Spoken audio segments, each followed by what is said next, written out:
1968 was the year of global turmoil. The Vietnam War was raging, as was the Biafra conflict in Nigeria. The civil rights movement in the United States was at its peak. In Czechoslovakia, the Prague Spring was seeking to make manifest socialism with a human face, a bold experiment that would be brought to an end later in the year through the Soviet invasion.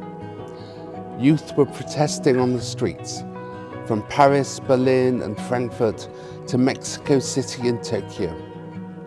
In South Africa, a renewed South African Council of Churches was preparing a message to the people denouncing apartheid. It was amidst these events that in July 1968, the Fourth Assembly of the World Council of Churches gathered in Uppsala in Sweden. It was the WCC's largest such assembly to date. Its theme resonated with the spirit of the times. Behold, I make all things new. Youth at the assembly staged protests, demanding to know why the churches were not doing more to address the crises of the world.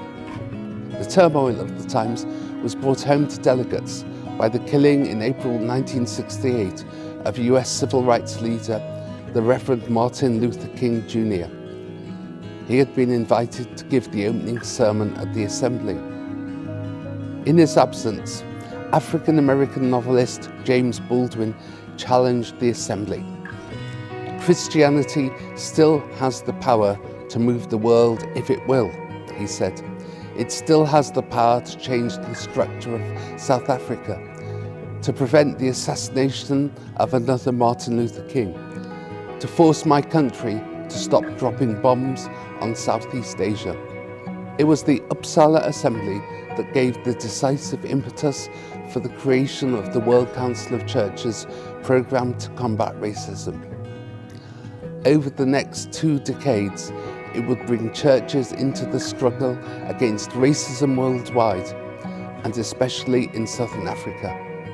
And amid the tumult of world events, the Uppsala Assembly captured the sense of hope and impatience for ecumenical as well as social progress, with the full entry of the Orthodox churches into the WCC and the conclusion of the Second Vatican Council.